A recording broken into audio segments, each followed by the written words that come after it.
એના વિકાસને કોઈ નહીં રોકી શકે.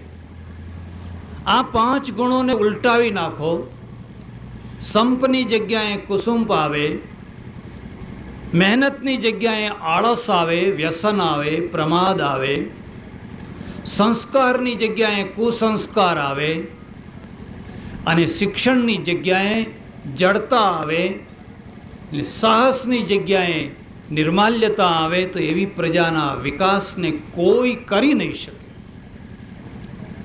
મૂળ વાત ઉપર આવો. વાત એ છે કે આપણને સમય ઘણો થઈ ગયો છે ને હું જાણું છું કે તમે બધાનું ધ્યાન રસોડા તરફ છે અને અમારે ત્યાં એવું લખ્યું છે કે રસોડાની પ્રવૃત્તિને અટકાવીને બીજી પ્રવૃત્તિ ના કરવી. શતમ વિહાય ભોક્તવ્યમ એવું લખ્યું છે કે 100 માણસોને પડતા મૂકવા પડે તો પડતા મૂકીને પણ પહેલાં જમવાનું કામ કરવું. પણ જમવાની ચાવી એક માણસના હાથમાં છે એટલે તમે ઊંચા નીચા થાવ તોય પણ કંઈ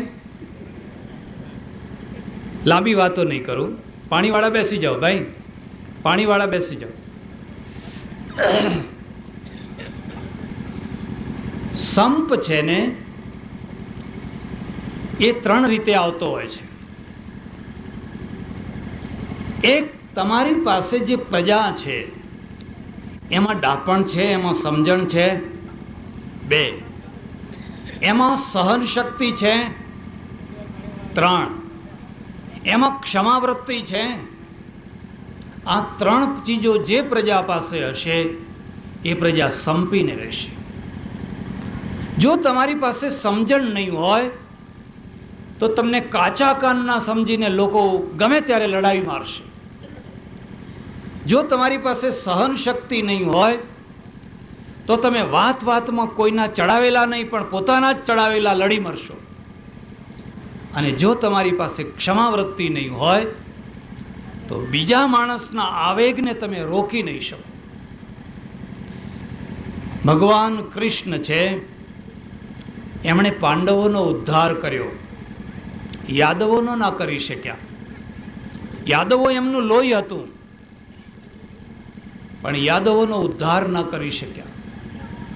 પાંડવોનો ઉદ્ધાર કેમ કરી શક્યા? કોઈ વાર વિચાર કર્યો?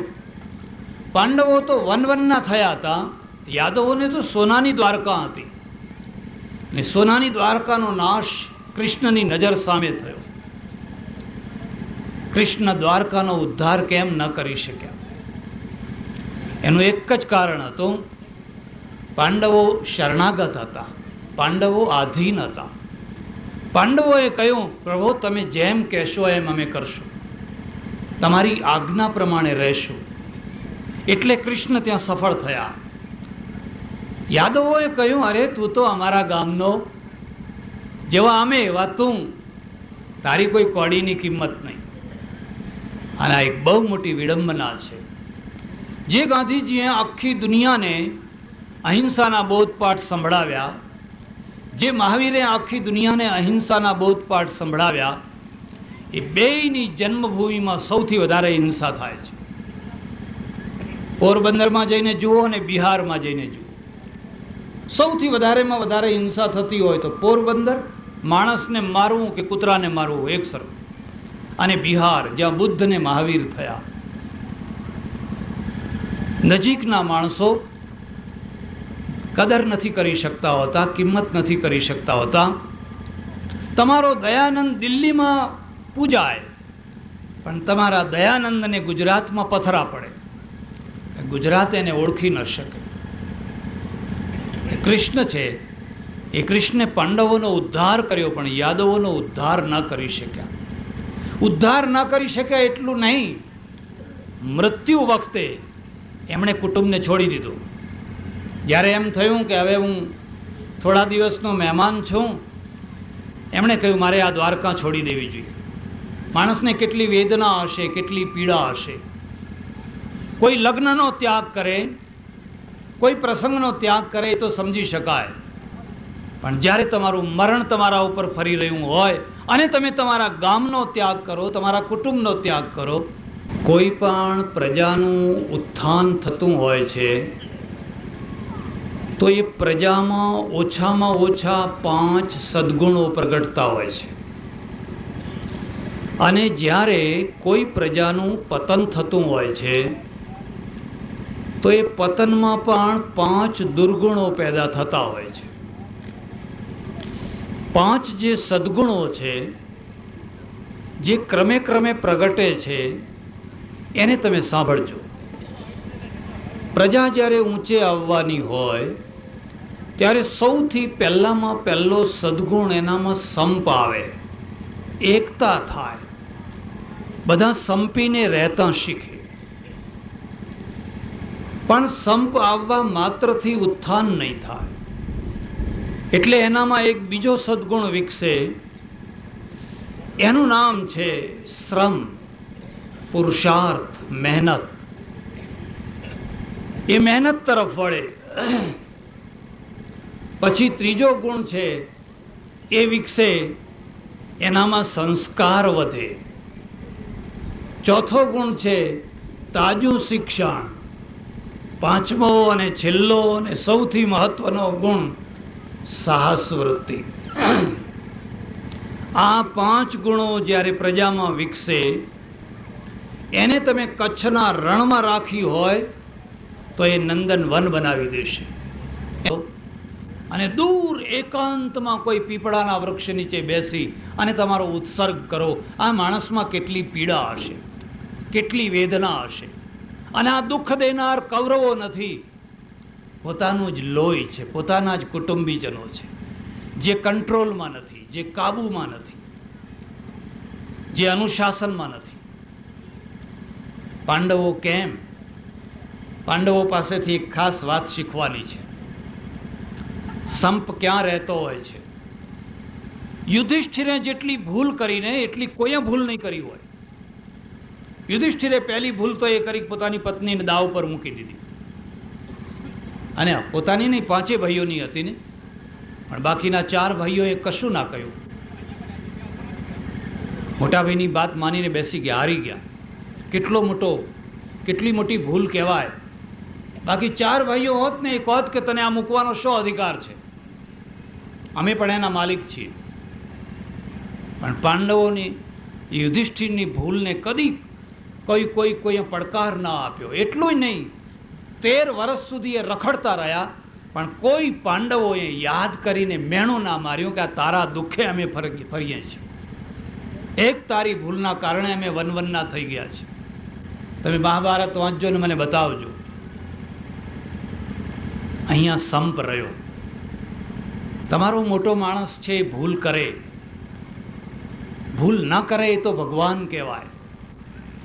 પણ એ ભૂલને એક પ્રસંગવશ થયેલી ભૂલ છે એમ સમજીને તમે એને કેટલી પચાવી શકો છો, બસ તો તમે સંપીને રહી શકો.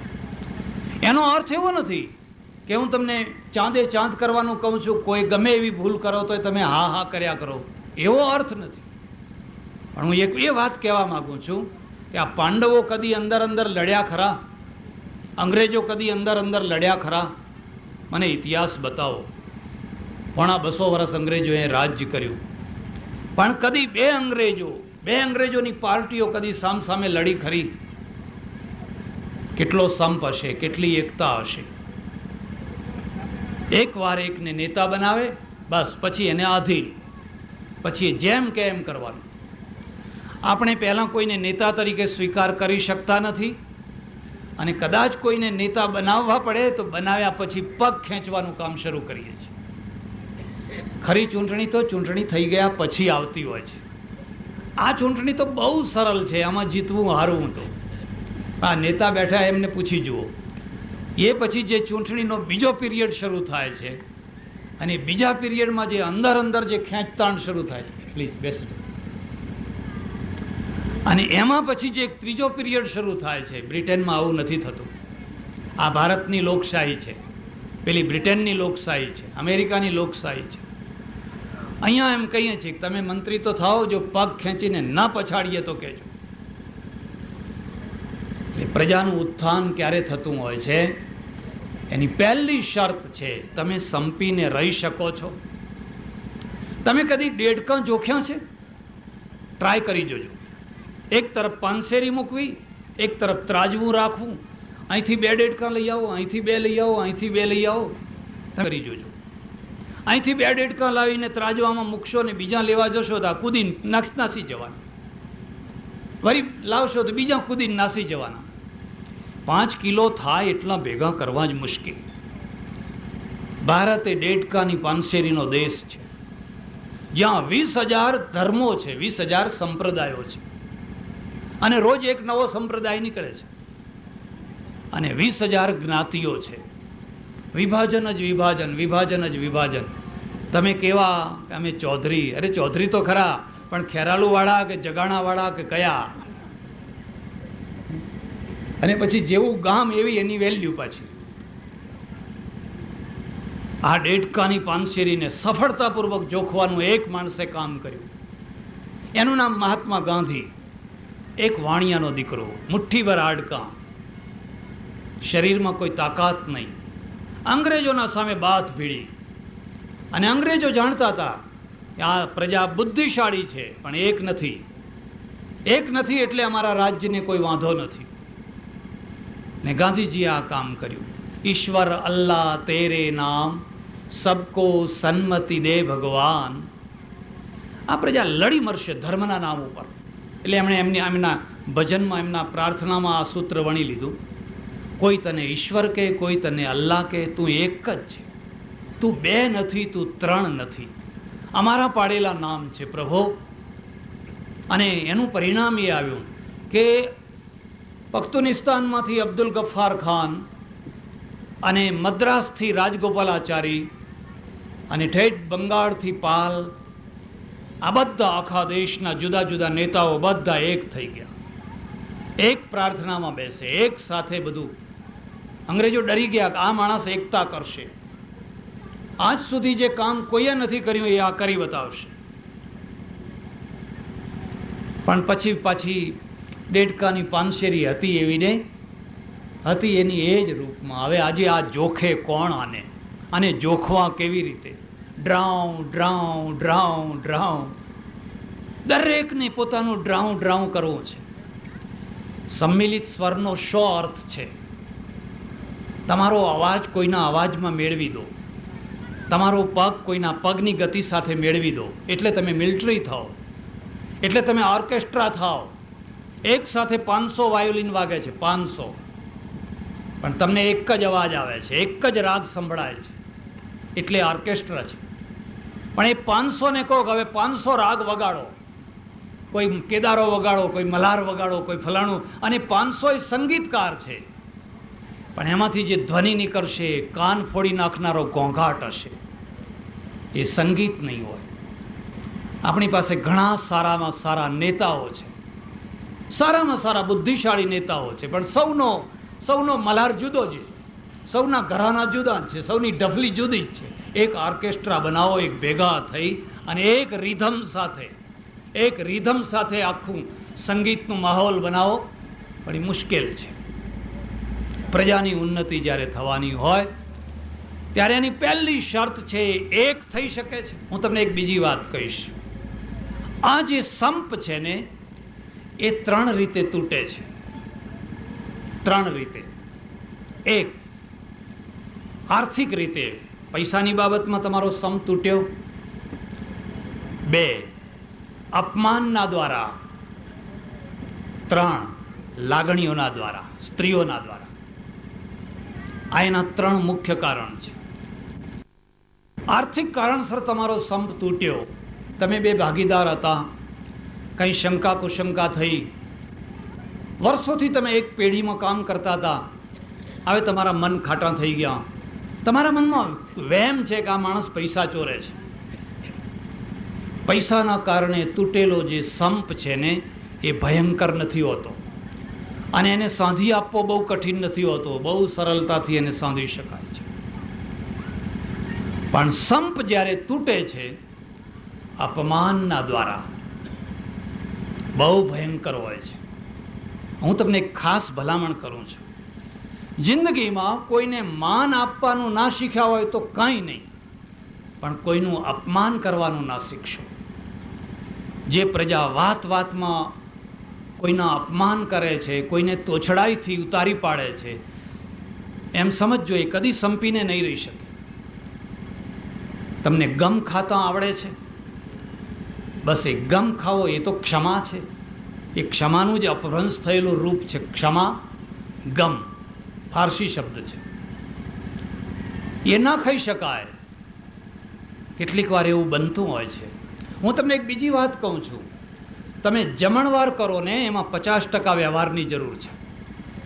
તમારા વિવેકની જરૂર 50% છે. તમે બીજો કોઈ પ્રસંગ કરો તો થોડો ઓછો વિવેક હશે તો ચાલશે, પણ જ્યારે તમે માનનો પ્રસંગ યોજો ત્યારે 100% તમારી પાસે વિવેક હોવો જોઈએ. નહીં તો માન અપમાનનું રૂપ ધારણ કરી લેશે, અને એ અપમાન છે કુસુમ કરી દેશે. ગામમાં કુસુમ, કુટુંબમાં કુસુમ. ડાયા માણસનો અર્થ શું છે? ડાપણ કોનો અર્થ છે તમને ખબર છે? જ્યારે રાણા પ્રતાપના ત્યાં માનસીનો દીકરો આવ્યો જમવા, સેના લઈને જતો હતો, જમવા માટે નોતરું આપ્યું, અને એને જ્યારે જમવા બેસાડ્યો, રાણા પ્રતાપ સાથે જમવા ના ગયા. મુસલમાનનો ગુલામ જેણે પોતાની બેન દીકરી આપી એની સાથે હું જમું? મૂછો ઊંચું રાખ, જોજો પ્રતાપની મૂછ જોજો. એની બેન આપી, એની દીકરીઓ આપી, હું એની સાથે જઈને જમું? એ જમવા ના ગયો. પોતાના ભાઈને, પોતાના દીકરાને મોકલી આપ્યો, તું સાથે બેસીને જમીને એમને વિદાય કરી દેજે. પેલા એ પૂછ્યું, રાણા પ્રતાપ કેમ જમવા ના આવ્યા? એણે કહ્યું, એમનું જરા માથું દુખે છે. માથું દુખે છે એટલે સૂઈ ગયા છે. અને પેલો તો મુત્સદ્દી માણસ હતો. એણે કહ્યું, કંઈ વાંધો નહીં હો, એ માથાની દવા હું દિલ્હી જઈને કરું છું. માથાની દવા હું દિલ્હી જઈને કરું છું. શૌર્ય અલગ ચીજ છે, મુત્સદ્દીગીરી અલગ ચીજ છે. અમારી પાસે શૌર્ય ખરું, મુત્સદ્દીગીરી નહીં. મુત્સદ્દીગીરી એમ કહે છે કે તું એની સાથે જમવા બેસ અને એને પક્ષમાં મેળવી લે. જાઓ, શિવાજી પાસેથી શીખો. અફઝલ ખાનનો દૂત જ્યારે શિવાજી પાસે આવ્યો, બ્રાહ્મણ હતો, એ જ્યારે દૂત આવ્યો ત્યારે શિવાજીએ રાત્રે એના ત્યાં જઈને એને ફોડી કાઢ્યો. એને દક્ષિણા આપી, શાલ આપી, ભેટ આપી, ફલાણું આપ્યું, ફલાણું આપ્યું. અને જે અફઝલ ખાનનો જે દૂત હતો એનું આખું મગજ ફેરવી નાખ્યું. અરે ભાઈ, હું મારા માટે નથી લડતો, હું તો ભગવા કપડા માટે લડું છું, હિન્દુત્વના રક્ષણ માટે લડું છું. તમે મને સાથ આપો. દૂત બદલાઈ ગયો. જો આ મુત્સદ્દીગીરી છે. હવે તમે આટલું કામ કરો મારું. અફઝલ ખાનને જઈને કહો કે હું શરણાગત થવા તૈયાર છું, મંત્રણા કરવા તૈયાર છું, પણ આ ફલાણા કિલ્લામાં આવો તો એ બહાર તો મારી શક્તિ નહીં. પછી તમે જાણો છો કે અફઝલ ખાનને ચીરી નાખ્યો. આ મુત્સદ્દીગીરી છે. માત્ર વીર પુરુષો નહીં, ચાણક્ય જોઈએ, એકલા ચંદ્રગુપ્તો નહીં. તમારી પાસે ચંદ્રગુપ્તોનો ઢગલો હોય પણ ચાણક્ય સમ ખાવા માટે ન હોય, મુંજાલ મહેતા ન હોય, પ્રભાશંકર પટ્ટણી ન હોય તો રાજ્ય નહીં કરી શકો. તો તમે પ્રશ્નોને હલ નહીં કરી શકો. એટલે જેને સમજણ કહેવાય. એટલે એ અપમાન છે ને, એ અપમાનના કારણે પછી હલ્દીઘાટીની લડાઈ થઈ, હલ્દીઘાટીનું યુદ્ધ થયું. પ્રતાપને વનના થઈ જવું પડ્યું. પણ કુસુમનું એક ત્રીજું કારણ છે, અને જે બહુ ભયંકર છે. સ્ત્રીઓના કારણે થયેલો કુસુમ.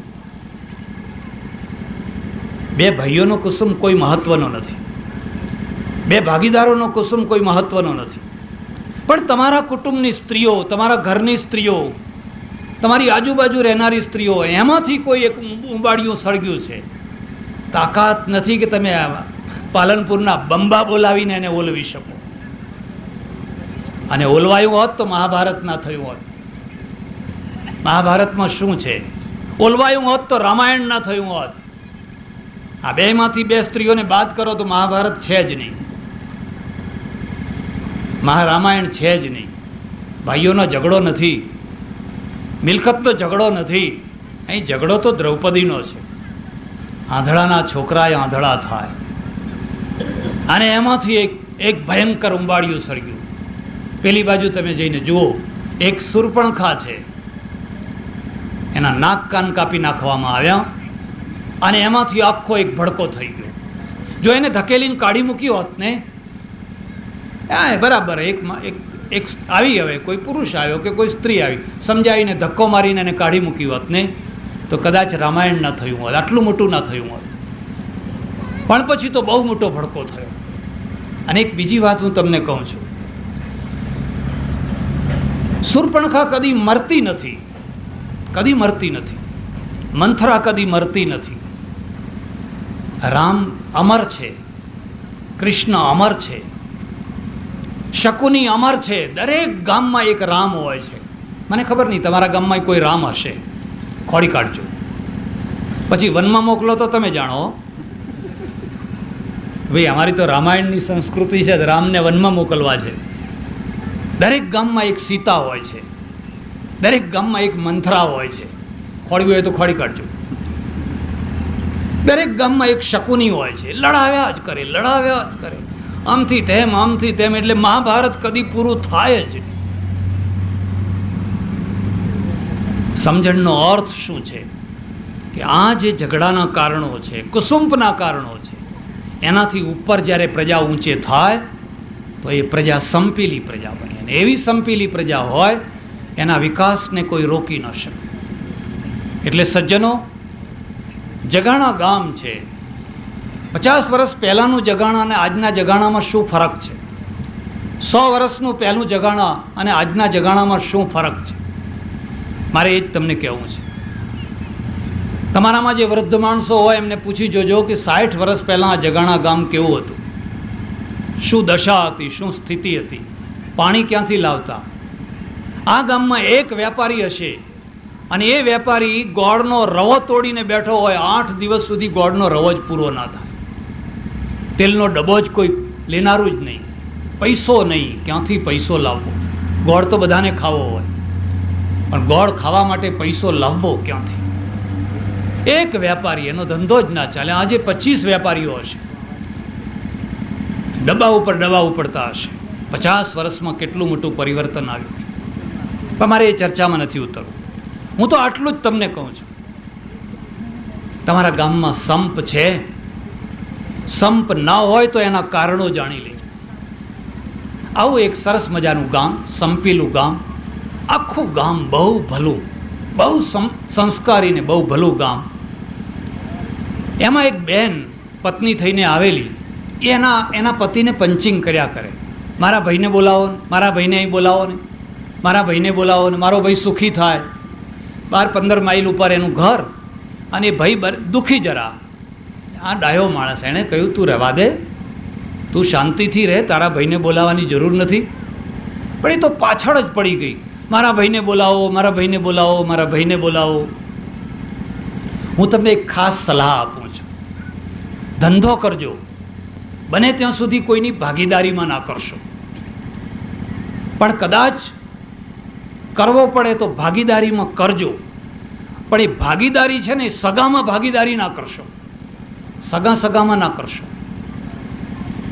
પણ કદાચ સગામાં ભાગીદારી કરવી પડે તોય કરજો, પણ કદી પોતાના શાળા સાથે ભાગીદારી ના કરશો. હવે કરીને બેઠા હો તો તમે જાણો પછી.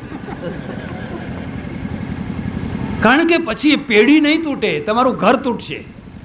એના છાંટા ખાલી પેઢી ઉપર જ પડવાના નથી, એના છાંટા તો તમારા ઘર ઉપર પડવાના છે, તમારી રોટલી ઉપર પડવાના છે, તમારી ઊંઘ ઉપર પડવાના છે.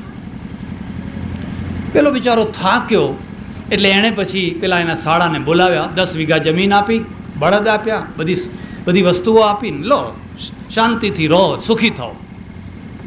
રહ્યા. એણે ખૂબ લડાવવાનું કામ કર્યું, લોકોને લડાવવા માટે, પણ કોઈ લડે જ નહીં, બધા ડાયા માણસો. કેમ ના લડે? રોજ સત્સંગ કરે, રોજ સ્વાધ્યાય કરે, રોજ બેસીને ભજન કરે અને પરમેશ્વરના પાસે ક્ષમા માગે. જૈન ધર્મમાં બહુ એક ઉત્તમ વાત છે, બહુ ઉત્તમ વાત છે. એ જ્યારે પ્રતિક્રમણ કરે ત્યારે હાથ જોડીને પ્રાર્થના કરે, આખી દુનિયાના બધા જીવો મને ક્ષમા કરો. અને આખી દુનિયાના બધા જીવોને હું ક્ષમા કરું. કેટલી ઊંચી વાત છે. બોલવાનું હો, પછી વર્તનમાં નહીં પાછું. ખરું કે કડકડ કડકડ કડકડ રોજ બોલી જવાનું. કેટલી ઊંચી વાત છે. બધા જીવો મને ક્ષમા કરો, મારાથી જાણતા અજાણતા કંઈ ભૂલ થઈ હોય તો, અને મારી કોઈએ ભૂલ કરી હોય તો હું બધાને ક્ષમા કરું છું. જ્યાં આ ભાવ હશે, જ્યાં આવો સત્સંગ હશે, ત્યાં કળિયુગનો પ્રવેશ નહીં થાય, ત્યાં કુસુંપનો પ્રવેશ નહીં થાય. ગામ સારું, મંદિરમાં જાય, આરતી કરે, પૂજા કરે, સત્સંગ કરે, કોઈ કેસેટ સાંભળે, એટલે બધું એમનું વેર ઝેર રાગ દ્વેષ કશાય બધા ધોવાઈ જાય. પેલાએ ઘણા પ્રયત્નો કર્યા પણ સફળ ન થયો. પછી બહુ દુઃખી થયો. હવે શું કરવું? નજીકમાં જંગલ, 3-4 કિલોમીટર દૂર ગાઢ જંગલ, ત્યાં પહોંચી ગયો અને જંગલ વચ્ચે બેસીને પોકે ને પોકે રડવા માંડ્યો. પોકે ને પોકે રડવા માંડ્યું. ત્યાં જાનવરો ભેગા થયા, વાઘ ને દીપડો ને સિંહ ને બધા ભેગા થયા. પૂછ્યું, અરે તું કેમ રડે છે? કસ્ત્વમ ભદ્ર ખલેશ્વરો હમિહિકિમ ઘોરે વને સ્થિયતે. આ ઘોર વનમાં તું કેમ આવ્યો છે? ત્યારે આ જવાબ આપે છે, ભાઈ તમે બધા મને ફાડી ખાઓ એટલા માટે હું આવ્યો છું. તારે કસ્માત કષ્ટમિદમ તયા વ્યવસિતમ, તારે તારી જાતને ફાડી ખવડાવવા માટે તું કેમ આવ્યો છે? કે હું એટલા માટે આવ્યો છું કે મારું લોહી, માણસનું લોહી તમે ચાખો, પછી તમે માણસનું લોહી ખોળતા ખોળતા નજીકના ગામમાં જાઓ અને રોજ કોઈનો છોકરો, કોઈની બહેન, કોઈની દીકરી, કોઈનો ડોસો એમને ઉપાડી લાવીને મારી મારીને ખાઓ, અને પછી આખું ગામ રોકકડ કરે તો મારો આત્મા નરકમાં બેઠો બેઠો આનંદ અનુભવે. એટલા માટે આવ્યો છું. મારું લોહી તમે ચાખો, પણ આ ગામને રડાવો. આ ગામ રડતું નથી, આ ગામ લડતું નથી, આ ગામને લડાવો. ગામમાં કુસુંપ ન થવા દેશો, અને ન થવા દેવો હોય તો મન મોટા રાખજો, કોણા રાખજો, જૂની વાતો યાદ ના રાખજો, જૂની વાતોના ઉપર ઘરેડ એના ઉપર લીટા ના દોર્યા કરજો, ભૂલી જાઓ. યાદ, વિશાળતા, તમારું હૃદય વિશાળ, તમારી ઉદારતા વિશાળ. ઉર્દુમાં એક શેર છે, જેણે તમારા અપમાન કર્યા છે, જેણે તમને દુઃખ દીધું છે, જેણે તમને સતાવ્યા છે, તમારો સમય આવે ત્યારે તમે એના ઉપર ઉપકાર કરી દો. ઉપકારની તલવાર પેલી તલવાર કરતાંય મોટી તલવાર છે. પેલી તલવારનો મારેલો માણસ તો કદાચ માથું ઊંચું કરે, પણ ઉપકારનો મારેલો માણસ જો જાતવાન હશે તો આખી જિંદગી આંખ ઊંચી નહીં કરી શકે. ઉપકારથી મારી નાખો. શરત એટલી છે, તમારો એટલો વિકાસ થયો છે. બીજી વાત, તમે મહેનતુ પ્રજા છો. અમેરિકા મહેનતુ છે એટલે ઊંચા આવ્યા. ત્યાં કોઈ યજ્ઞો કરવાથી એ લોકો બધા ઊંચે નથી આવ્યા. અખંડ ધૂન કરવાથી નથી આવ્યા. 7 દિવસે એક વાર જાય ચર્ચમાં. કાળી મજૂરી, તમને ખબર નહીં હોય, આખી દુનિયાને ઘઉં પૂરા પાડનાર જે સ્ટેટ છે એનું નામ ટેક્સાસ. અને એ ટેક્સાસ સેમી ડેઝર્ટ, અડધું રણ છે, સારી જમીન નહીં. એમાં એક ડોસો ને ડોસી રહે, ખેડૂત, 2 જ માણસો. કૂવો ખોદ્યો, પાણી ના નીકળ્યું. ડોસો ખોદે ને પેલી ડોસી ઉપરથી માટી ખેંચે, ત્યાં મજૂર ના મળે, મજૂર રખાય નહીં. બીજો કૂવો ખોદ્યો, પાણી ના મળ્યું. ત્રીજો કૂવો ખોદ્યો, પાણી ના મળ્યું.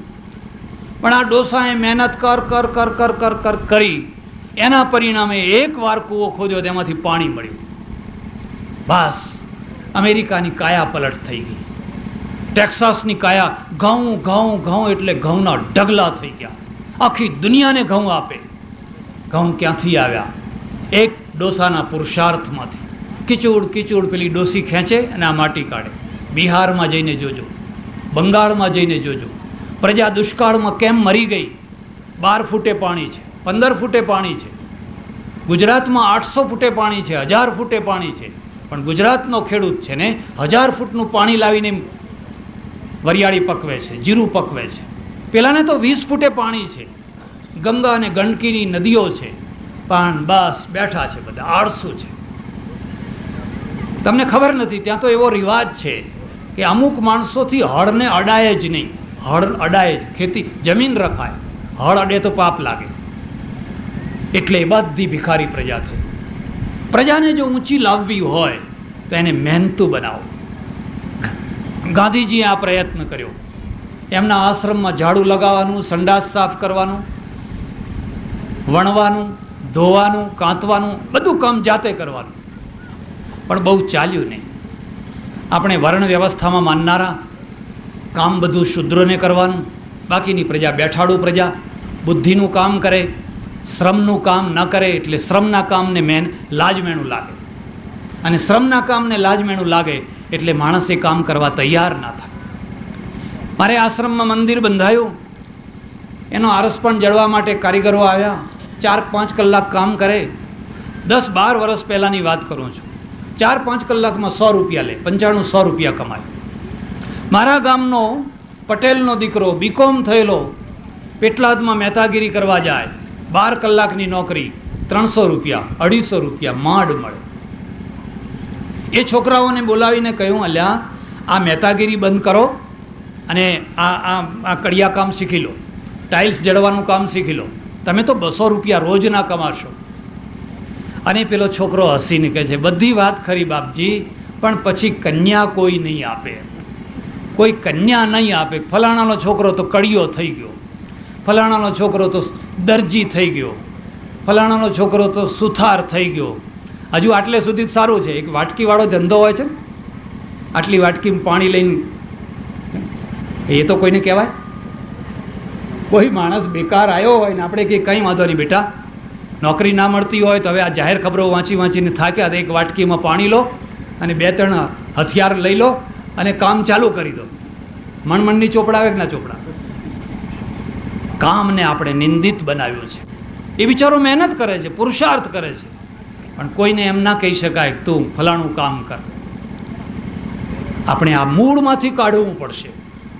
જાઓ આજે જઈને જુઓ. હું અમેરિકા ગયો અને ટેક્સાસમાં હતો ત્યારે મને એક સજ્જને મને કહ્યું કે આ કાર્ટર શું કામ કરાય તમને ખબર છે? અમેરિકાનો નિવૃત્ત પ્રેસિડેન્ટ. મેં કહ્યું ના ભાઈ. મને કે અત્યારે એ સુથારનું કામ કરે છે. આવડો મોટો પ્રેસિડેન્ટ સુથારનું? હા, હથોડી, વીંઝણું, વાંસલો, કરવતી આ બધું લઈને રોજ સુથારી કામ કરવા જાય છે. ત્યાં એક મંડળી છે, ગરીબ માણસોના મફત મકાન બાંધી આપનારી, મદદ કરનારી મંડળી છે. એ મંડળીમાં આ જોડાઈ ગયો છે અને પોતાની મોટર ચલાવીને રોજ જાય જ્યાં મકાન બાંધવાના હોય ત્યાં, બીજા સુથારોની સાથે બેસે, બિયર પીવે, નાસ્તો કરે અને રંધો લગાવે, બધુંય કરે. કોઈ ફોટોગ્રાફર આવતો નથી, કોઈ ટોળું ભેગું નથી થઈ જતું. જાણે એક સામાન્ય જીવન છે. કાલે પ્રેસિડેન્ટ હતો, આજે સુથાર છે. હવે તમારે ત્યાં પીએસઆઈનો દીકરો જો સુથાર થાય, પ્રેસિડેન્ટની વાત તો બહુ દૂર રહી ગઈ, પણ સામાન્ય માણસનો દીકરો જો કંઈક થઈ જાય તો લોકો તમારે આ કામ કરવું પડે છે, તમે શું કરીએ? બીજું ગમે તે કરો, ચોરી કરો, લાંચ રૂશ્વત લો, બીજું જે ફાવે એ કરો, કોઈ અડ્ડો ચલાવો, કોઈ ફલાણું ચલાવો, ગમે તે કરો, પણ આ કામ તમારાથી આ કામ. પ્રજા જ્યારે ઊંચી થવાની હોય ત્યારે પહેલી શરત છે મહેનત તરફ વળે. પાટીદારો ઊંચા કેમ આવ્યા? ચૌધરીઓ ઊંચા કેમ આવ્યા? મહેનતુ પ્રજા. એમની ભેંસ જુઓ, એ ભેંસ ઉપર એક બગાઈ નહીં હોય. હું બતાવી દઉં કે આ ખેતર પાટીદારનું છે, કે આ ખેતર બીજાનું છે, કે આ ભેંસ પાટીદારની છે, કે આ બળદ પાટી, હું તમને બતાવી દઉં. એની માવજત છે, દિવસમાં 3 વાર પાણી પીવડાવે છે, એને નવડાવે છે અને દૂધ મંડળીમાં પછી દૂધ ભરે છે. હમણાં એક જગ્યાએ ભેગા થયા, મોતીભાઈ ચૌધરીએ મને વાત કરી કે અમુક ગામ છે વિજાપુર તાલુકાનું, એ ગામ, નાનું સરખું ગામ, વર્ષમાં 1 કરોડ રૂપિયાનું દૂધ ભરે છે. 1 કરોડ રૂપિયા, 1 કરોડ રૂપિયા ગામને આવક થાય છે. પ્રજા કેમ ઊંચી આવે છે? મહેનત કરે એટલે ઊંચી આવે છે. ત્રીજી વાત છે, તમારી પાસે સંપ છે, તમારી પાસે મહેનત છે, પણ તમારી પાસે સંસ્કાર નથી, સુઘડતા નથી. સોનું છે પણ ઘડેલું નથી. એટલે સોનાની લગડીઓ કંઈ પહેરાય નહીં, તિજોરીમાં રખાય. અહીં કાનમાં, હાથમાં, એ બધે. ભાઈ હમણાં ઉપર નહીં આવવાનું. બંધ કર, બિલકુલ બંધ કર, નહીં તો હું બંધ કરું. હું તમારો વધારે સમય લઉં છું.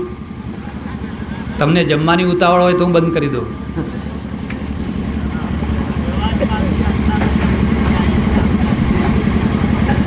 તમારી પાસે સોનું છે, ઉતાવળ નથી. તમારી પાસે સોનું છે પણ કોઈએ એનો ઘાટ નથી ઘડ્યો, અને ઘાટ નથી ઘડ્યો એટલે હાર નથી થયો, એ મુગટ નથી થયો, એ કોઈનું લોલક નથી થયું. એ ક્યારે થાય? કોઈ ઘાટ ઘડનાર મળે, કોઈ સોની મળે, કોઈ કલાકાર મળે. એનું નામ સંસ્કાર છે. યાદવોમાં સંસ્કાર નહોતા એટલે મહાપુરુષોની મશ્કરી કરતા હતા. પાંડવોમાં સંસ્કાર હતા, ભલે વનવનના થયા, ભલે ગરીબ થયા, ભલે ભિખારી થયા, પણ સંસ્કાર હતા એટલે ભગવાન હાજરા હજુર હતા, ભગવાન સાથે સાથે રહ્યા. પેલાના ગામમાં ભગવાન હતા, ગામ છોડીને ચાલ્યા ગયા, આ ગામમાં નહીં રહેવાય. તમારા બાળકોને તમે સંસ્કાર આપ્યા છે, તમારામાં સંસ્કાર છે.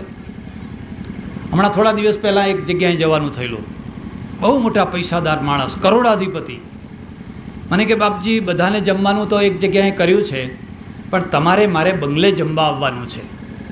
મેં કહું ભલે, તમારી મરજી. અમે તેમની ગાડીમાં ગયા. હવે બંગલો 5-6 બંગલાનું આખું ઝુમખું, મોટો આલિશાન, પૈસાદાર સુખી માણસ. બંગલાની સીડીઓ ચડતા હતા, સામે 2 છોકરા ઊભેલા, સરખી ઉંમરના 2 છોકરા. મને જોતાની સાથે એક છોકરું છે ને એ બૂમ પાડીને કહે છે, મમ્મી મમ્મી જો ઘોઘર બાવો આવ્યો, જો જો જો ઘોઘર બાવો આવ્યો. એટલે પેલો એનો બાપ છે ને જલ્દી જઈને એનું મોઢું દાબી, એનો દાદો છે એનું મોઢું દાબી દે છે.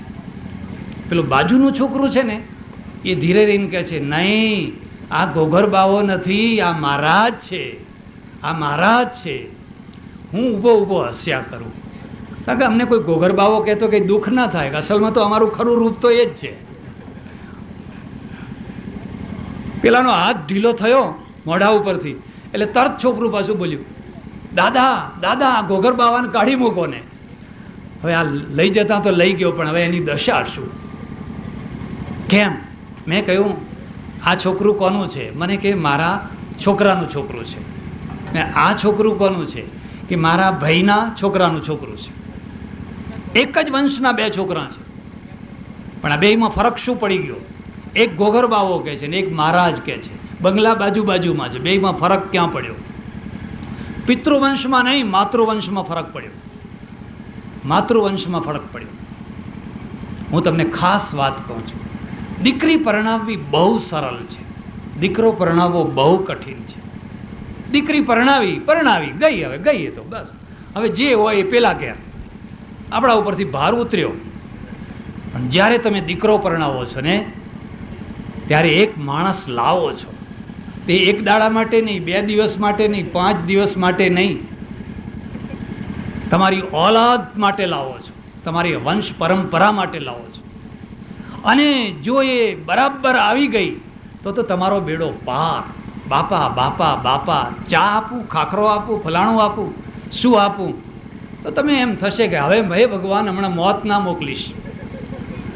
પણ જો કોઈ ઊંધી આવી ગઈ, બેન્ડ વાજા વગાડીને લાવ્યા હોય, એમને એમ નહીં પાછા, હા કંઈ બેન્ડ વગાડ્યા તે દિવસે કંઈ ઓહો તળમ જીગ ફટાકડા અને દારૂખાનું. હવે એ આખી જિંદગી તમારા માથા ઉપર દારૂખાનું ફોડે છે, આખી જિંદગી સુધી, એને કોઈને કંઈ નથી શકાતું. હું ઘણી વાર કહું, શેઠ કેમ તમારો ચહેરો ઉતરેલો છે? કે ના ના બાપજી, એ તો જરા મારો ચહેરો એવો જ છે. એટલે આ પહેલાં નહોતો આવો, પહેલો અમે જોયો આ ચહેરો, પહેલો જોયો તો પહેલાં આવો નહોતો, આ હમણાંથી આવો થઈ ગયો. શું કરે? ખાનદાન માણસો ઘરની વાત બહાર કરી ન શકે, કરી શકાય નહીં, અને અંદર ને અંદર બળ્યા કરે છે. છોકરો પરણાવવો બહુ કઠિન કામ છે, કારણ કે એક દિવસનું નથી, એ કાયમનું છે, કાયમના માટે છે. આના ઘરમાં એક છોકરી આવી, એ ઘોઘર બાવો લઈને આવી. પેલાના ઘરમાં એક છોકરી આવી, એના ઘરમાં મહારાજ આવતા હશે, અને એટલે એના છોકરાને મહારાજના સંસ્કાર આપ્યા અને ઘોઘર બાવાના સંસ્કાર આપ્યા. એટલે હું તમને ખાસ વાત કહું છું, તમારા બાળકોને સંસ્કાર આપજો. રોજ રામ લક્ષ્મણની વાતો સંભળાવજો, શિવાજીની વાતો સંભળાવજો, ટાઈમ કાઢજો, ટાઈમ કાઢીને પણ એમની પાસે બેસજો. અમારે એ વાત નથી કરવી. મુદ્દાની વાત જે મારે કરવાની છે એ છે શિક્ષણ. પ્રજા ઉન્નતિ ક્યારે થાય? શિક્ષણ નહીં, તાજું શિક્ષણ. માત્ર શિક્ષણ નહીં, તાજું શિક્ષણ. વર્ષો પહેલાં મેં બનાસકાંઠામાં કામ કર્યું, સુઈગામ તરફ, અને મેં ત્યાંની સ્થિતિ જોઈ. ભયંકર શોષણ. રવિશંકર મહારાજને પૂછ્યું કે આનો ઉપાય શું? મને કે કોઈ ઉપાય નહીં, એક જ ઉપાય, અમને ભણાવો.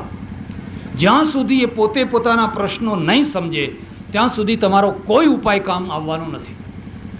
અમે ત્યાં હાઈસ્કૂલ શરૂ કરી, બીજી બધું શરૂ કર્યું. આજે પ્રજા ઘણી બદલાઈ ગઈ, ઘણું 20 વર્ષમાં ઘણું પરિવર્તન આવી ગયું. પણ હું જે કહેવા માગું છું ને, એ તાજું શિક્ષણ, વાસી શિક્ષણ નહીં. વાસી શિક્ષણનું પરિણામ શું આવે? જાઓ અરબસ્તાનમાં જઈને જુઓ. જે અરબસ્તાનની ધરતીના પેટાળમાં પેટ્રોલ ભર્યું હતું, ડીઝલ ભર્યું હતું, કેટલી બધી ખનિજ વસ્તુઓ ભરી હતી, પણ ઉપરનો આરબ છે એ ખજૂર ખાઈને જીવતો હતો, તંબુમાં જીવતો હતો, અભણ થઈને જીવતો હતો, ઊંટો લઈને રખડતો હતો. આટલી મોટી સમૃદ્ધિ, પણ એને ખબર જ નથી કે મારા ત્યાં આ સમૃદ્ધિ છે. એ પેટ્રોલ કોણે કાઢ્યું? તાજા શિક્ષણવાળાએ, ગોરી પ્રજાએ. એમણે કહ્યું, ઓહો, અહીં તો બધી આખી દુનિયાની મિલકત છુપાયેલી છે. તો આરબો એ પેટ્રોલને આરબ કેમ ના કાઢી શક્યા? કારણ કે એમની પાસે તાજું શિક્ષણ નહોતું. 1000 વર્ષ પહેલાં, 1500 વર્ષ પહેલાં જે કોઈ શિક્ષણ આપ્યું એ ગોખે રાખો, બસ રોજ એની એ રટે રાખો. એનાથી આગળ વધવાનું જ નહીં, એમાંથી આગળ જરાય જ વધવાનું જ નહીં. 2000 વર્ષ પહેલાં, 2500 વર્ષ પહેલાં કોઈએ કોઈ વાત કહી, સૂર્ય સંબંધી, ચંદ્ર સંબંધી, ફલાણા સંબંધી, તમે પકડી લીધી, બસ. એને હું વાસી શિક્ષણ કહું છું. એમાં આઈન્સ્ટાઈન પેદા ના થઈ શકે, એમાં વિજ્ઞાન ના આવી શકે, અને ના આવી શકે એટલે એ ખજૂર ખાનારી પ્રજા થઈ જાય. બાકી બધી રીતે ઠીક હોય, પણ એ સમૃદ્ધ ના થઈ શકે. તાજું શિક્ષણ સમૃદ્ધિ લાવે. જ્યાં ગોરી પ્રજા ખાઈ, દક્ષિણ આફ્રિકામાં શું હતું? મોગોને મટુકી ખાઈને માણસો મરી જતા હતા. હમણાં આપણા શાહ સાહેબે બહુ સરસ વાત કરી. એમણે કહ્યું, આ દેશ જ્યારે સ્વતંત્ર થયો ત્યારે 1000 પ્રસૂતિમાં 450 છોકરા મરી જતા હતા. 450 છોકરા, આજે 150 મરે છે સરેરાશ. એમાં કેરળમાં 22, અમેરિકામાં 15, 1015, જર્મની અને જાપાનમાં 7 છોકરા મરે છે, ખાલી 7 છોકરા. આપણે એક જ વાત, છોકરું કેમ મરી ગયું? કે માતા નડી. કઈ માતા નડી? તો કે આ પૂર્વજ નડ્યા, ફલાણી માં નડી, અહીં દોરા બાંધો, અહીં તાવીજ બાંધો, અહીં ફલાણું બાંધો, અહીં ફલાણું બાંધો. હું સુઈગામ ગયેલો, એક જૈન સજ્જન મારા ઓળખીતા, બહુ સારા માણસ, એની દીકરી કંઈક ગાંડા જેવી થઈ ગયેલી. મને આવીને કે બાપજી હું બહુ દુઃખી છું, જુવાન છોકરી થઈ છે, મગજ ખસી ગયું છે, અને ઘણા ઉપાયો કર્યા પણ સારું નથી થતું. મેં કહ્યું એને લઈ આવો અહીંયા. એ લઈ આવ્યા તો ઓહો, કંઈ તાવીજ ને કંઈ દોરા ને કંઈ ફલાણું ને કંઈ ફલાણું, આ ફલાણા પીર બાપજીનો ને આ ફલાણાનો. મેં કહ્યું ચક્કુ લેતા આવો. એ ચક્કુ લાવ્યા, એક સાથે બધા દોરા કાપી નાખ્યા, ફેંક્યા, એના ઉપર જોડું નાખ્યું. મેં કહું આ જે દોરા છે ને એના કોઈ બાપજી હોય ને મને વળગે, એના ઉપર આમ જોડું ઘસ્યું એની ભ્રમણા તોડવા માટે. જો આ બાપજીમાં કોઈ હોય ને તો આવો મને વળગો. શું કેટલી ભ્રમણામાં પડ્યા છે. મરેલું માણસ તમને વળગે છે તો જેનું ખૂન કર્યું હોય એ ના વળગે? હત્યારાઓ તો શાંતિથી જીવતા હોય છે, ને જે બિચારા મરી ગયા એ તો મરી ગયા. અરે મને કે મહારાજ આ શું કર્યું, આ શું કર્યું? મેં કહ્યું તું જૈન છે ને, મને બતાવ કે નવકાર મંત્રથી કોઈ મોટો મંત્ર છે ખરો? તારા નવકાર મંત્રથી કોઈ મોટો મંત્ર છે? મને કે ના. તો તું તારો નવકાર મંત્ર છોડીને આ બધા ક્યાં પડ્યો છે? તારા ભગવાનને તારે ખોઈ બેસવા છે? ચાલ કીધું હું તને રસ્તો બતાવું છું. તારે માળા લેવાની અને રોજ 1 માળાનો નવકાર મંત્ર કરવાનો, સામે પાણી રાખવાનું, પછી એ પાણીને ફૂંક મારીને તારી દીકરીને પીવડાવી દેવાનું. બોલ તારા નવકાર મંત્રમાં શક્તિ છે કે નહીં? કરીશ કે જરૂર કરીશ. આ સાયકોલોજી છે, આ સાયકોલોજી છે. એ માણસને ભ્રમણાઓમાંથી કાઢવો છે, અને કાઢવા માટેનું આ નિમિત્ત છે. બસ એને લગાડી દીધો, 2-3 મહિનામાં મગજ સારું થઈ ગયું. મને કે બાપજી ભલું થજો તમારું. મેં કહું ભૂંડું થજો તારું. ભલું થજો મારું એટલે તે જેટલી દરગાહો ને જેટલા દેરીઓ ને જેટલું ફલાણું ને ત્યાંથી લાવીને દોરા બાંધ્યા. હવે તારો ભગવાન તારી જોડે રહે ખરો? એટલે ગીતામાં એક ખાસ વાત લખી છે, એક ભક્તિર વિશિષ્યતે અનન્ય ભક્તિ ભક્તિર વ્યભિચારિણી. આ વારંવાર આ શબ્દ મૂક્યો છે. એટલે હું જે તમને કહેવા માંગુ છું, 11 એકુ 11 અને 11 દુ 22 એનું એ જ યાવતચંદ્ર દિવાકરો ગોખ્યા કરવાનું નથી. તાજું શિક્ષણ. તમારી પાસે મિસાઇલનું જ્ઞાન હોય, તમારી પાસે કમ્પ્યુટર બનાવવાનું જ્ઞાન હોય, તમારી પાસે આખી દુનિયાનું જ્ઞાન હોય, નવામાં નવું જ્ઞાન હોય, અંતરિક્ષ તમારી મુઠ્ઠીમાં હોય, આ ઇલેક્ટ્રોનિક છે એ બધું જ્ઞાન તમારી પાસે હોય, નહીં તો made in Japan, made in Japan, made in Japan ફરી વળશે અને તમે ઉતરેલો પાવડર પીનારી પ્રજા થશો, ઉતરેલા કપડાં પહેરનારી પ્રજા થશો, જો તાજું જ્ઞાન નહીં સ્વીકાર કરો તો. આ ચોથી વાત છે. જગાણા જેવા ગામમાં આટલી સરસ મજાની હાઈસ્કૂલ થાય, આવું સરસ મજાનું મકાન થાય, એનો ઘણો શ્રેય તો તમારા કાર્યકર્તાઓને છે. યુવાન કાર્યકર્તાઓ, વૃદ્ધ કાર્યકર્તાઓ. મારી બાજુમાં બેઠા છે હરિભાઈ, એ મુંબઈમાં નોકરી કરે, હીરા વેપારીઓના ત્યાં નોકરી કરે, અને જે હીરાને પારખે એ માણસને પારખે. કાનુભાઈ પણ મારા ઓળખીતા છે. એમનો ફોન 2-3 વાર આવ્યો, મને કે જગાણા તમારે જવાનું છે. મેં જરૂર જઈશ. છે શું? પછી તો ભાઈ મળ્યા. જ્યાં હીરાના વેપારીઓ સાથે થયા હોય પછી એ મકાન કંઈ ઝોંપડા જેવું ના બને. તમે બહુ સરસ ભવ્ય મકાન બનાવ્યું, સુંદર મકાન બનાવ્યું, દાતાઓની કદર કરી. નાના નાના દાતાઓની કદર હજુ બાકી છે. આ બધાનું કારણ શું છે? તમારા ગામના કાર્યકર્તાઓ અને એમની વગ, એમનો પ્રભાવ. જેમ શેઠનો પ્રભાવ નોકર ઉપર હોય એમ નોકરનો પ્રભાવ શેઠ ઉપર હોય. શેઠ જાણે કે આ હીરો છે, એને કામ કરવા દો. જ્યાં મહિનો નહીં આવે તો ચાલશે, 2-5 લાખ રૂપિયા જોઈએ તો કહેજે, કરી આપશું. અને આ બધા જે દાતાઓ બેઠા છે, મારી બાજુમાં જે બેઠા છે, એમની માતાની સ્મૃતિમાં, સુંદરબેનની સ્મૃતિમાં ગદગદ થઈ ગયા. કેટલા અહોભાગ્ય! પહેલું અહોભાગ્ય એક, તમે લાખો રૂપિયા કમાયા, અને બીજું અહોભાગ્ય એ કે તમારી માની સ્મૃતિમાં, પિતાની સ્મૃતિમાં, પત્નીની સ્મૃતિમાં, પતિની સ્મૃતિમાં તમે એકાદ જગ્યાએ કંઈક નિર્માણ કરીને કૃષ્ણાર્પણમસ્તુ સમાજને આપું છું.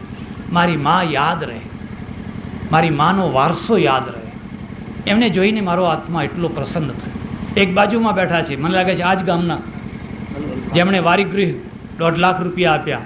આ બધા ધન્ય જીવન છે, જેના કારણે તમારા જગાણાના છોકરાઓ બહુ સારી રીતે શિક્ષણ લઈ શકશે. આચાર્યો હશે અને શિક્ષણ હશે, અને જગાણા આગળ આવશે. બીજા ગામોની તુલનામાં એ ઘણું આગળ આવશે. છેલ્લીને મુદ્દાની વાત કહી દઉં. સાહસ જાગે. વાણિયા કેમ સુખી થયા? અત્યાર સુધી પટેલો, ચૌધરીઓ બધા કેમ દુઃખી હતા? વ્યાપાર એ સાહસ છે, તલવાર ચલાવવી એ સાહસ છે, વ્યાપાર એ પણ સાહસ છે. ઢાલ જેટલી છાતી હોય ને એ વ્યાપાર કરી શકે. લાખો રૂપિયા કમાતાય વાર નહીં, લાખો રૂપિયા ખોતાય વાર નહીં. લાખ રૂપિયા કમાય ને એને જે પચાવી શકે ને એ ખોટને પચાવી શકે. આ વાણિયાઓને પૂછી જોજો. જે દિવસે લાખ રૂપિયા કમાય ને તે દિવસે સસ્તામાં સસ્તી શાકભાજી લાવે છે. શેઠાણીને ખબર ના પડવા દે કે આજ લાખ રૂપિયા કમાયા છે. ઉતરેલા ચહેરે આવે એટલે પેલી બિચારી પૂછે કેમ પણ આવું હલકું? હમણાં બહુ મંદી ચાલે છે, હમણાં બહુ મંદી ચાલે છે. એની ઘરવાળીને ખબર ના પડવા દે કે આ લાખ રૂપિયા કમાયા છે, કારણ કે પૈસો પચાવી જાણે છે. એવાય માણસો તમે જોયા હશે કે જો 20 રૂપિયાની 10 રૂપિયાની નોટ એમને આપો ને તો પારદર્શક ગજવામાં રાખે ને જ્યાં સુધી વાપરી ના નાખે, જંપીને બેસે નહીં. વાપરી જાય એટલે પછી બેઠો, હવે બેસીને બીજું શું કરશે? હવે એ 20 રૂપિયા નથી પચાવી શકતા. જે માણસો લાખો રૂપિયા પચાવી શકે, પેટનું પાણી ના હાલે, અને એમને ખોટ જાય ને તો ઢાલ જેવી છાતી હોય, બિલકુલ ઉફ ના કરે કે મારે આટલી ખોટ ગઈ છે. મોટું સાહસ છે. વ્યાપાર કરવો, ચાલુ પેઢીમાં બેસવું એ અલગ વસ્તુ છે. નવી પેઢી ઊભી કરવી એટલે રેતીમાં નાવ ચલાવવાનું છે, પાણીમાં નહીં, રેતીમાં નાવ. મહારાષ્ટ્રમાં કેમ ગુજરાતીઓ પહોંચી ગયા. મહારાષ્ટ્રીયન પ્રજા કેમ વેપાર નથી કરતી, ઓડિશાની પ્રજા કેમ નથી કરતી, બંગાળની પ્રજા કેમ નથી કરતી, સિંધી, મારવાડી, ગુજરાતી, આ 3-4 પ્રજાઓ બધે વેપાર કરીને દોરી લોટો લઈને જાય, ઉછીતું ભાડું લઈને જાય ને 10 વર્ષમાં બંગલો બાંધે. કેમ બાંધે છે? પેલી પ્રજા ઈર્ષ્યા કરે, પણ તમે બાંધો ને, લો તમે કમાવો ને. પૈસો એમને એમ નથી મળતો, વ્યાપાર છે. એટલે પટેલો એમાં પડ્યા, હવે ચૌધરીઓ એમાં પડ્યા. તમે જોજો જોતામાં તમે આગળ આવવાના. હવે એ જ ખેતર ને એ જ 2 બળદિયા ને ડચકારો કર્યા કરવાનો ને હાજે વ્યસન ને પછી ઝઘડા ને ગાળો બોલવાની ને દેવું દીકરીઓ મોકલવાની નહીં, કોઈની મોકલતી હોય તો તોડી પાડવાના ને કેમ કુટુંબ તોડવાનું, કેમ ગામ તોડવાનું. નવરા બેઠા બેઠા અમાવાસ્યાની પહેલા દિવસવાળા હોય ને, અમાવાસ્યાનો પહેલો દિવસ હોય ને, હવે ગામ ઊંચે આવે તો કેવી રીતે ઊંચે આવે? ગામ ક્યારે ઊંચે આવે? આ હરિભાઈ છે કે બીજા માણસો, આ પાલનપુરી વાણિયા બધા કહેવાય છે. પાલનપુરથી મુંબઈ કેમ પહોંચ્યા? અને મુંબઈ પહોંચ્યા તો કોઈ માસી બેઠી નથી ઢેબરું કરનારી. એમાં ઘણા ખરા તો ફૂટપાથ ઉપર સૂતા હશે 2 વર્ષ, કોઈ કોથળા ઉપર સૂતા હશે, કોઈ લોજમાં જમતા હશે, નોકરી કરતા હશે. પણ પછી એમાંથી હિંમત કરતાં કરતાં આગળ વધતા આજે જુઓ તો અબજોપતિ અને પૈસો વાપરતા આવડે. એટલે સજ્જનો, આ 5 ગુણો જ્યારે વિકસે તો પ્રજાની ઉન્નતિને કોઈ અટકાવી ન શકે. જગાણામાં આ 5 ગુણો વિકસ્યા. તમે આખું ગામ સંપીને થયા એટલે ગામ એક થયું. તમારા ગામની અંદર મહેનત આવી એટલે આ મહેનત કરી એનું આ પરિણામ મળ્યું.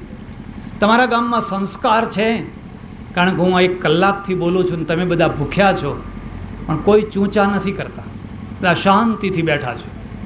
તમારા ગામની અંદર શિક્ષણ છે, મૌલિક શિક્ષણ, તાજું શિક્ષણ અને સાહસ છે.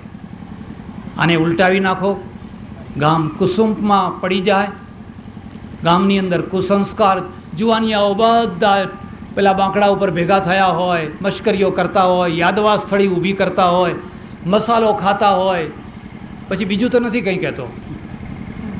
ગુજરાત સરકારની બહુ દયા છે, પ્રતિબંધ છે એટલે ઘણું સારું છે.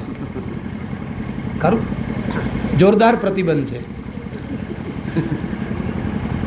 આપણે જાતે પ્રતિબંધ કરવો પડશે. સરકારની વાત જવા દો, સરકાર તો બિચારી શું કરે હવે. એટલે આ બધા જ્યારે ઉલટા થઈ જાય ત્યારે ગામનું, પ્રજાનું પતન થાય. જગાણા ગામમાં આટલી સરસ મજાની હાઈસ્કૂલનું મકાન થયું. વિદ્યા વિહાર ટ્રસ્ટ છે એનું સંચાલન કરે છે. હું એ બધાને અભિનંદન આપું છું, દાતાઓને અભિનંદન આપું છું અને પરમેશ્વરને હૃદયથી પ્રાર્થના કરું છું કે મારા દેશની બધી પ્રજામાં, પછી એ બિહારની હોય કે પોરબંદરની હોય, કાશ્મીરની હોય કે પંજાબની હોય, અમને એક સંપીલા બનાવો. અમારે લડી મરવું નથી. અમને લડી મરાવનારા નેતાઓ ના જોઈએ, એકતા કરનારા નેતા જોઈએ, જે અમને એક બનાવે એવા નેતા જોઈએ. પરસ્પરમાં હોળીઓ સળગાવે એવા નેતા અમારે નથી જોઈતા.